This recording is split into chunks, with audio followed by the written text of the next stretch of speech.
"Fly this plane and I'll marry you," the rich man teased the black cleaning lady, but her hidden secret surprised him. "I bet $1,000 she doesn't even know where the start button is," laughed Jonathan Mitchell, pointing at the woman cleaning the private hangar of her own aviation company. Jonathan, the CEO of Mitchell Aviation, had just lost a silly bet with his friends about who could land the company jet better. Angry and embarrassed, he wanted someone easy to insult. Diana Santos, 34 years old, pretended not to hear. She kept cleaning the office windows. She had worked there for 2 years and was used to rude words from rich pilots and arrogant bosses. But something in Jonathan's cruel voice that morning made her eyes shine with an old fire. "Hey, you!" Jonathan shouted, knocking on the glass. "Come here." Diana put her cloth down and walked toward him. She stood with the calm respect she had learned over the years. "Yes, Mr. Mitchell," she said. "My friends and I were talking about natural talent for flying," he said, pointing at the other men who smiled with mean amusement. "Have you ever flown a plane?" "Once, sir," Diana answered softly. She did not mention that she had actually flown hundreds of times in expensive military jets, far more costly than Jonathan's whole fleet. "Once," Jonathan repeated loudly, making his friends laugh. "Perfect. I'll give you an offer you can't refuse. If you can fly my jet to Seattle and back without killing me, I'll marry you." The men laughed harder. For them, the thought of a black cleaning lady flying a $20 million plane was the biggest joke. Diana lowered her eyes, pretending to think about it. When she looked up again, her calm and serious eyes made Jonathan uneasy. "I accept," she said. The hangar became silent. Jonathan blinked, shocked by her answer. "What?" he asked. "I said, I accept your offer, Mr. Mitchell. When do we leave?" Her confident voice made the group uncomfortable. It was as if she knew a powerful secret they could not guess. Jonathan laughed loudly, his voice sharp like breaking glass. "You accept? Are you serious?" He turned to his friends, waving his arms. "Guys, witness this moment. The cleaning lady is going to teach us about flying."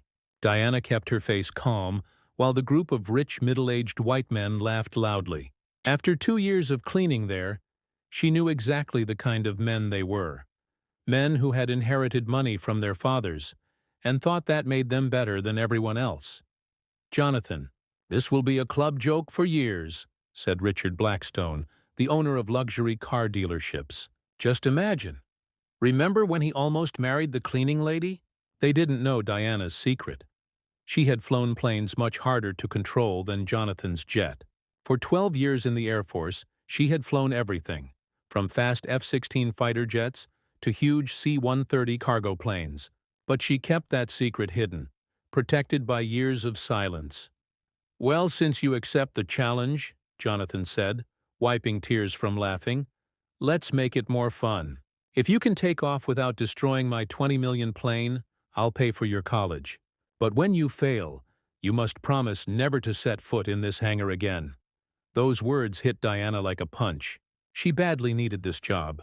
Her 10-year-old daughter, Laya, had serious asthma, and the cheap health insurance barely paid for the monthly doctor visits. Every dollar of Diana's salary went to the medicine and inhalers that kept her daughter alive. "I accept the terms," Diana said. Her voice was steady, but inside she was full of fear. Jonathan pulled out his phone and began recording. "Perfect. I'll post this online. CEO challenges cleaning lady. Fly or be fired." It will go viral in hours. Diana closed her eyes and remembered the words of her old commander, Colonel Jefferson. "Soldier, in the air, you are not man or woman, black or white. You are pure skill, and skill never lies." "When do we leave, Mr. Mitchell?" she asked. Her determined eyes made Jonathan pause for a second before he put on his arrogant smile again. "Right now," he said.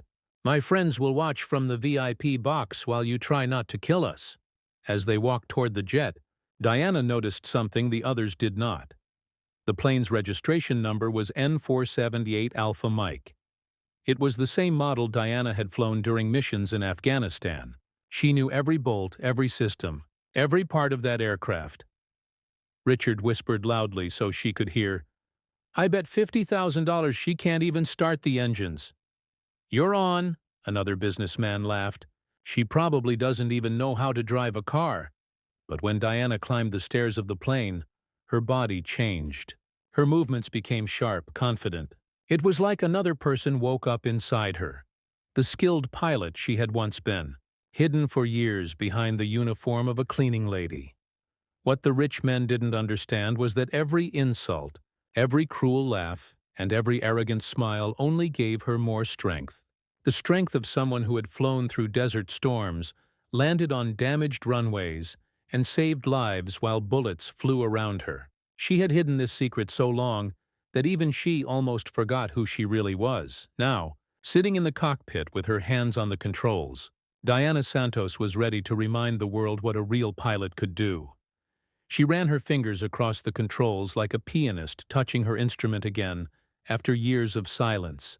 The cockpit of this private jet was almost the same as the military planes she had flown on dangerous missions in the Middle East. Every button, every screen, every system spoke a language she knew better than her own native tongue. "Look at her. She's actually trying," Jonathan laughed from outside, filming with his phone. "I bet she doesn't even know how to turn on the air conditioning." But Diana wasn't trying. She was carrying out a full pre-flight check with the same strict precision that had saved her and her team many times. Her eyes moved quickly across each instrument, checking fuel, pressure, electricity, and engines. For her, it was as natural as riding a bicycle. The body never forgets. "Mr. Mitchell." A nervous voice broke the laughter. It was Tom Rodriguez, the hangar's head mechanic, a Navy veteran who had served 3 times in Iraq. He was watching Diana through the cockpit window. His face changed from curiosity to recognition to shock. "What is it, Tom?" Jonathan asked, annoyed that someone had ruined his fun. "It's the way she's doing the pre-flight check," Tom said. "That's not luck. She knows this plane. Look at how she's adjusting the flight compensators. That's standard military procedure." Jonathan rolled his eyes. "Tom, you're imagining things. She's a cleaning lady, for God's sake. She probably just watched a few movies about flying." Inside the cockpit, Diana found the radio system and put on the headset. Her voice came out strong and professional over the control tower frequency. "Dallas Executive Tower, this is Golf Juliet 937 requesting clearance for takeoff. Destination Seattle. Planned route via Victor 15. Cruising altitude 35,000 feet. Tom's face went pale. "Jonathan, she just gave a complete flight plan in perfect aviation language. No cleaning lady knows that." "Golf Juliet 937. Clearance granted," the tower replied. "Wind from the west at 12 knots. Runway 28 left is clear for takeoff," Diana answered without a pause. "Roger, tower. Golf Juliet 937. Runway 28 left confirmed. Wind from the west at 12 knots. Thank you." Richard Blackstone stopped laughing. "Jonathan, maybe we should rethink this. She really seems to know what she's doing." "She doesn't," Jonathan said quickly. But this time his voice carried doubt. "It's just beginner's luck." At that moment Diana started the engines.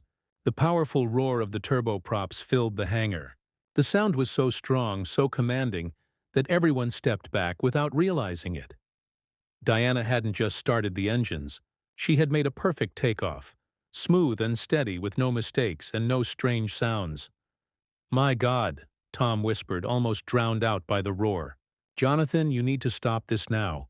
Whoever she is, she's not an ordinary cleaning lady." But Jonathan's pride trapped him. He was like a gambler who keeps betting even when he is losing everything. "I won't give in to an employee," he said. "If she wants to play pilot, let her play." Outside the hangar, more workers gathered, curious about the loud engines and the unbelievable sight of Diana in the cockpit of the company's most expensive jet. Among them was Lisa Chun, a young aerospace engineer who had recently joined the maintenance team. She knew Diana from coffee breaks and had always admired her calm, smart nature. "Does Diana know how to fly?" Lisa asked. "She doesn't just know how," Tom answered, never taking his eyes off the cockpit. "She flies like someone who has done it for years. She trusts herself so much that she doesn't even need to think. Her hands just know what to do." Inside the cockpit, Diana closed her eyes for a second and let old memories return. She remembered her first combat flight at age 22, carrying medical supplies to soldiers under attack. She remembered the rush of adrenaline, the quiet fear, and the heavy responsibility of lives depending on her skill. She also remembered why she had stopped. Her last mission, the accident that wasn't her fault, but that made her doubt herself. The moment she chose to leave her military career behind, so she could raise her daughter Leia safely, far from war and danger. But now, with the jet's controls responding to her touch like part of her own body, Diana realized something surprising. She hadn't lost anything. Every skill, every instinct, every piece of knowledge was still there, ready to be used again. "Diana," Tom's voice came through the radio. "You don't need to prove anything to those fools. If you want to stop, I'll support you." She smiled, her face showing both gratitude and unshakable determination. "Thanks, Tom, but they gave me the chance to remember who I really am. And they don't know it yet, but they just woke up the wrong person." Jonathan knocked on the cockpit window, motioning for her to stop. "Enough! Turn it off now!" Diana stared straight at him through the glass. For a moment, Jonathan froze. What he saw in her eyes wasn't anger. It was total confidence, the look of someone ready to change the rules completely. She lifted the microphone. Her voice echoed through the hangar speakers. "Gentlemen, fasten your seatbelts. You're about to see what happens when you underestimate the wrong person." At the back of the hangar, Lisa Chun quickly sent a text to the number listed as Diana's emergency contact. The reply came almost instantly. "My mother was Captain Diana Santos, decorated by the Air Force. If anyone doubts her, they'd better prepare for a lesson they'll never forget." The engines roared louder as Diana guided the plane along the taxiway with flawless precision. Her movements were smooth and professional. Nothing like an amateur.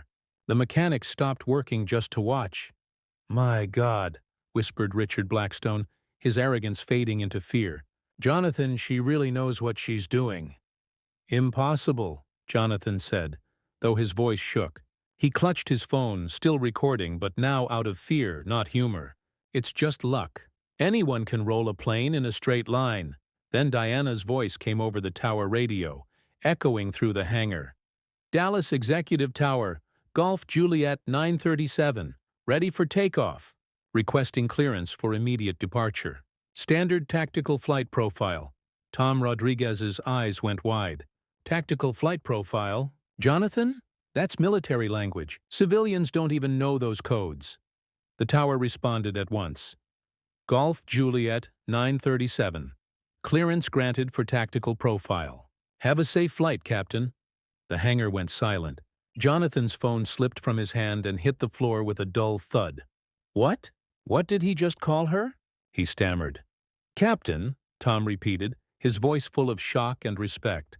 "The tower just called her Captain." At that moment, Lisa Chun rushed forward, holding her phone tightly. "Jonathan, I just spoke to her daughter. Diana Santos isn't a cleaning lady.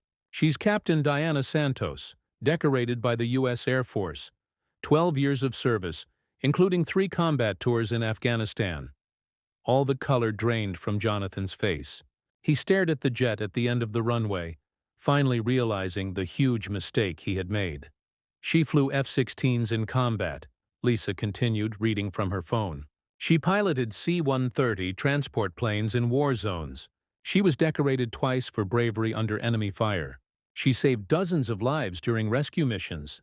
Then Diana took off. It wasn't just a normal takeoff, it was a masterpiece. She lifted the jet smoothly, then guided it into a perfect curve, climbing with the grace of a dancer. To everyone's shock, she performed a series of acrobatic moves that filled the sky with controlled power. "Jesus Christ," Richard muttered, his neck tilted back as he watched. "She's flying that executive jet like it's a fighter plane." Jonathan stood frozen. His $20 million aircraft was now dancing in the air under the command of the woman he had called "poor thing" only minutes earlier. Every loop, every flawless turn, every impossible maneuver was a direct blow to his pride. Diana's calm voice came over the radio. "Attention all. This is Captain Santos performing the requested flight test. All systems are operational. Returning to base in 17 minutes for scheduled landing. Tom picked up the tower microphone. Captain Santos, this is Tom Rodriguez, former Navy. It's an honor to hear you at the controls. The pleasure is mine, Tom, she replied warmly. Thank you for honoring a fellow veteran. Tears rolled down Lisa Chun's face. You don't understand, she said, her voice trembling. She left her military career to raise her daughter alone after her wife died in combat.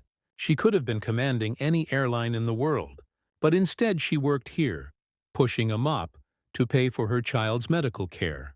At last, Jonathan spoke, but his words came out weak and broken. Barely more than a whisper. I proposed to a decorated military officer. I mocked a war hero, Jonathan whispered. No, Tom corrected him, his voice hard.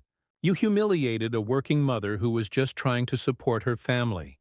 The fact that she's also an extraordinary pilot only makes your cruelty worse. At that moment, Jonathan's phone buzzed non-stop with notifications. His video of the cleaning lady had already been shared hundreds of times online, but the comments were not what he expected. This guy mocking a veteran is disgusting. Imagine being so arrogant that you joke about marriage to a war hero. Does anyone know this company? I'll never do business with them again. Plot twist.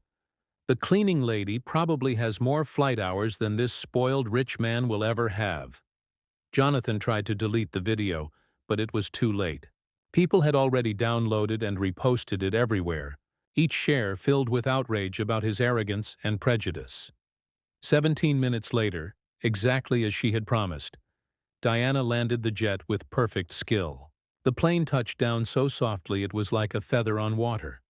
When she stepped out, there was no trace of the humble cleaning lady. Diana Santos walked like the decorated officer she truly was. Shoulders straight, steps firm, her dignity shining in every move. Mr. Mitchell, she said, stopping in front of him. He seemed smaller now, almost crushed by shame. The flight test was completed successfully. All systems worked normally. Do you have any comments on my performance? Jonathan opened and closed his mouth, but no words came out. Around them, employees and mechanics gathered. Some recorded with their phones. Others just stood in silence, watching with respect as Diana rewrote the rules of everything they thought they knew. Meanwhile, across the country, Jonathan's video had spread even further. Veterans and military groups had already seen it. What Jonathan thought would be a joke had turned into a public disaster, one that threatened not only his reputation, but the very power he believed was untouchable. What happened in the next 24 hours was like an avalanche of justice, something even Hollywood could not have written better. Jonathan's video mockings, Diana spread everywhere. It wasn't just ordinary people watching. It reached military veterans, civil rights groups, and influencers who spoke out against workplace prejudice. Guys, look at this, said a famous military YouTuber with 2 million followers. This rich playboy joked about marrying a decorated Air Force captain who saved lives in combat. While he was inheriting his dad's company, she was flying missions in war zones, protecting his freedom to act like a spoiled jerk. By sunrise, calls began flooding Jonathan's office. Customers canceled contracts. Business partners broke deals. Journalists demanded answers about the arrogant CEO who had humiliated a war hero. Jonathan, we need to talk, said Patricia Webb, chair of the Mitchell Aviation Board. Her voice was cold and sharp. The board is holding an emergency meeting at 10 a.m. Meanwhile, Diana arrived at the hangar that morning and was shocked by what she saw. Dozens of veterans, commercial. Then came the final blow. Our company has lost 20% of its market value since yesterday. Investors are fleeing. And while you've destroyed your name, Captain Santos has received 17 job offers, including one to lead the Special Operations Division of the country's largest airline. At that same moment, Diana was in a very different meeting. She sat across from Robert Chun, CEO of Apex Aviation, Mitchell Aviation's biggest rival, in a downtown restaurant. Captain Santos, I'll be direct, he said. We want you to lead our new training and special operations division. Starting salary, $300,000 a year. Bonuses, premium health insurance for you and your daughter, and an education fund so Laya can study at any university in the world. Diana stayed calm, though inside she felt deep satisfaction.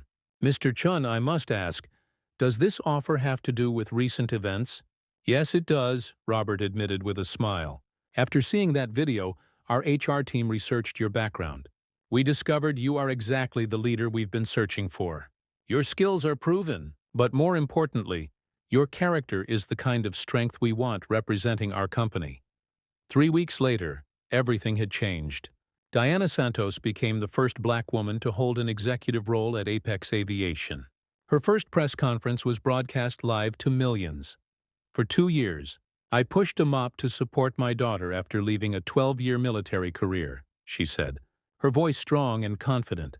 I'm not ashamed of that, Diana told the reporters. Honest work is never shameful. What makes me proud is proving that competence and character have no color, no gender, and no social class.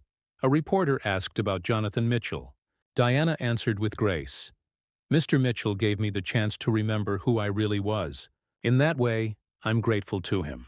He wanted to humiliate me, but instead, he set me free. Jonathan, meanwhile, faced harsh consequences. He was removed as president of his family company. He had to sell his shares to cover the huge losses caused by canceled contracts. Mitchell Aviation, a business that had lasted 40 years, was sold for a fraction of its worth. How ironic, Tom Rodriguez told Lisa Chun as they watched the news. He jokingly offered marriage to an extraordinary woman. Now he's alone, broke, and she's on top of the world. 6 months later, Diana spoke on a podcast. I learned that the best revenge isn't destroying the people who hurt you. It's building something greater than they ever imagined. Jonathan tried to bring me down, but he only lifted me higher. Her daughter Leia, now healthy with premium insurance and a secure education, became a small celebrity at school. In a presentation that went viral, she said, "My mom always told me we should judge people by character, not by their job. She taught me that dignity isn't about what you do, but how you do it." 1 year later, Apex Aviation had become the most respected executive aviation company in the country, guided by the values Diana introduced: equality and fairness. Her division trained hundreds of new pilots, many of them veterans and minorities who once had no chance in the industry. Jonathan Mitchell, reduced to working as a consultant from a rented office, sometimes saw the news about Diana's growing success. In rare honest moments, he admitted to himself that he had underestimated not only her skills, but also her remarkable character. Diana's story became a case study in business schools, about leadership, prejudice, and resilience. But for her, the greatest victory wasn't the salary, awards, or fame. It was looking at Laya each night, knowing her daughter would grow up in a world where her mother had proven that competence, dignity, and honest work always win over arrogance and unearned privilege. In her lectures, Diana often ended with these words: "When someone tries to make you feel small, remember, they are showing their own limits, not yours. Use that moment as fuel. Fly higher than they ever dreamed possible." The lesson was simple but powerful. Never underestimate the person who cleans the floor you walk on. That person may be the one who teaches you about true greatness, humility, and what it really means to win in life with class and dignity. If this story of courage and justice touched your heart, remember this: true victory comes from those who turn hardship into opportunity, prejudice into motivation, and humiliation into the fuel to rise higher than their doubters ever imagined.